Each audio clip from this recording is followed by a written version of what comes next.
राज्यभरात सध्या चर्चा आहे ती ऑपरेशन टायगरची।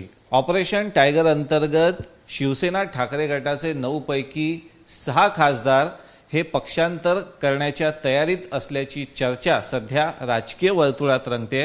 हा आकडा कितपत महत्त्वाचा आहे, सध्याची पार्श्वभूमी काय आहे आणि या संदर्भात नेमका कायदा काय सांगतो, या संदर्भात आपल्यासोबत बोलण्यासाठी जाणकार अनंत कळसे सर आहेत। सर, पुन्हा एकदा पक्षांतर आणि त्या संदर्भातली परिस्थिती राज्यात निर्माण होते अशी चर्चा आहे राजकीय वर्तुळात।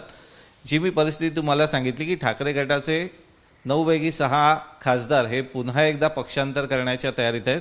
कायदा नेमका याबाबत काय सांगतो? याबद्दल कायदा अगदी स्पष्ट आहे। आपल्या संविधानाच्या 10व्या अनुसूचीमध्ये पक्षांतर विरोधी कायदा केलेला आहे आणि यामध्ये माननीय राजीव गांधी 1985 मध्ये पंतप्रधान असताना त्यांच्या कारकिर्दीमध्ये हा कायदा झालेला आहे। आणि यामध्ये एक आहे की मर्जर म्हणजे 2/3 सदस्य एखाद्या पक्षामधून बाहेर पडले आणि त्यांनी वेगळा गट किंवा पक्ष स्थापन केला आणि ते दुसऱ्या पक्षात विलीन झाले तर ते पक्षांतर बंदी कायद्याच्या कचाट्यातून वाचू शकतात आणि त्यांचं सदस्यत्व राहू शकते। आणि या संदर्भात स्पष्ट एनेबलिंग तरतुदी पॅरा 4 मध्ये दिलेले आहे।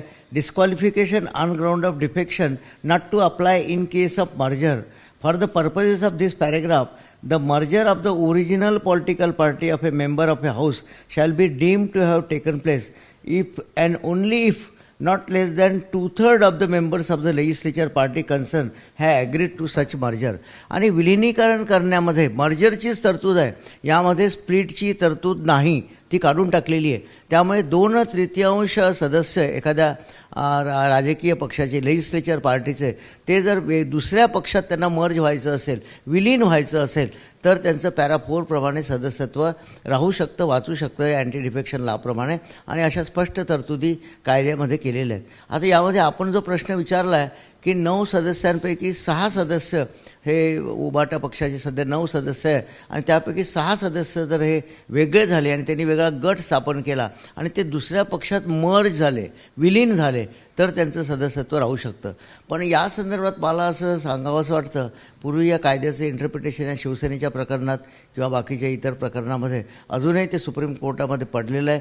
कारण यामध्ये मी आत्तासुद्धा फोन देताना एक सांगितलं आहे की एका घरात 4 भाऊ आहे आणि ते 4 भावांचं घर आहे, पण त्यातले 3 भाऊ हे वेगळे होऊ इच्छितात, पण त्या वेगळे होऊ इच्छेनाला म्हणजे त्याला अलाउड आहे, कायद्याप्रमाणे अलाउड आहे।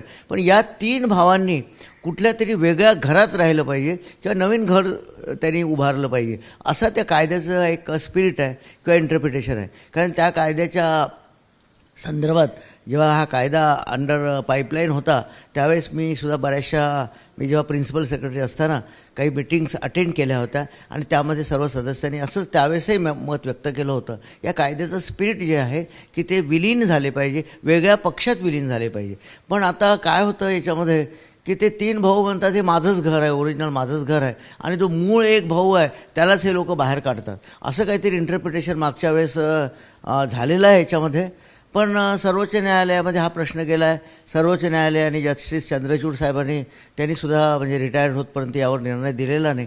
आता ह्या नवीन खंडपीठापुढे तो प्रश्न आहे, बघूया त्याच्यामध्ये काय इंटरप्रिटेशन येतं। पण सध्याच्या कायद्याप्रमाणे मात्र त्याचं इंटरप्रिटेशन असं आहे की विलिनीकरणाचीच तरतूद आहे त्याच्यामध्ये, त्यांनी मर्ज झालं पाहिजे कुठल्या तरी पक्षामध्ये तरच त्यांचं सदस्यत्व राहू शकतं। आता बघूया याच्यामध्ये काय होतं, परत सुप्रीम कोर्ट काय करतं हे बघतं। दुसरा मुद्दा आता शिवसेना शिंदेची हे कोर्टाने स्पष्ट केलेलं आहे। मग हे लोक सांगतील की आम्ही शिवसेनेचे खासदार होतो आणि आम्ही शिवसेनेतच आहोत, फक्त तो गटागटाचा जो मुद्दा आहे, कारण की खरी शिवसेना कोणाची हा मुद्दा वेगळा आहे, पण सध्याच्या परिस्थितीत शिवसेना या पक्षाची सगळी जी गटाची सूत्र किंवा जे काही अधिकार आहेत ते एकनाथ शिंदेंकडे। निश्चितच, कारण एकनाथ शिंदे साहेब यांच्या पक्षाला माननीय निवडणूक आयोगाने सुद्धा मान्यता दिलेली आहे, पण त्यामध्ये पुढे अपील आहे, पण त्या अपिलात अजून काहीच नाही। त्यामुळे सध्याचा कायदा जो सांगतो ते माननीय निवडणूक आयोगाने शिंदे साहेबांना शिवसेना म्हणून मान्यता दिली, त्यांना चिन्ह दिलेलं आहे, त्यांना पक्ष दिलेला आहे।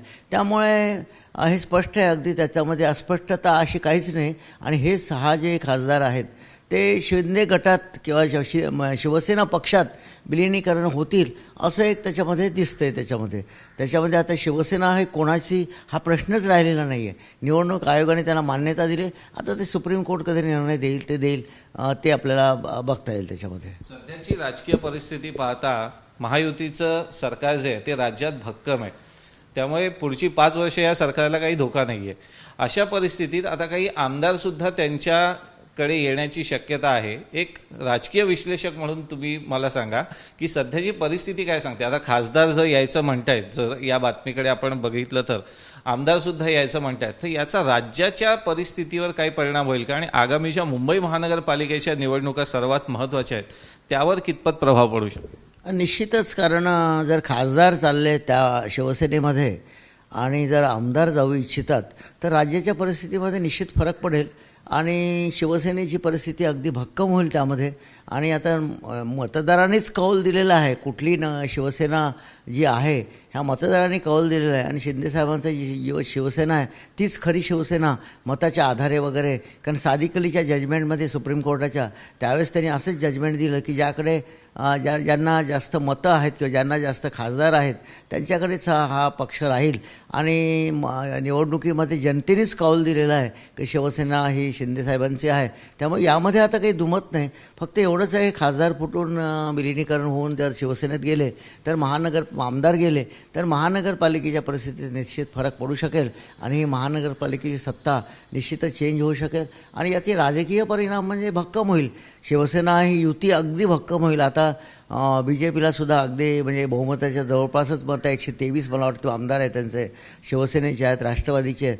तर युतीचं सरकार अगदी भक्कमपणे पुढील 5 वर्षात चालेल आणि त्याला कसलाही धोका नाही किंवा कसलंही त्यांना एक कुठल्या समस्या फेस कराव्या लागणार नाही असं मला वाटतं. आणि महाराष्ट्राच्या दृष्टीने एक प्रकारे चांगली परिस्थिती आहे की स्थिर सरकार राज्यामध्ये असणं हे कधीही चांगलं असतं माझ्या मते.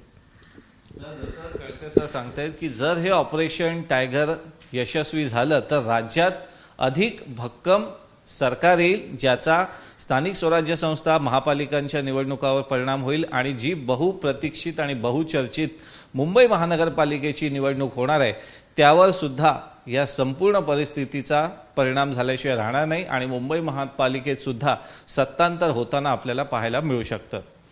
कॅमेरामन आतिश कांबळेसह अमेय राणे, ABP माझा, मुंबई. ABP माझा, उघडा डोळे बघा नीट.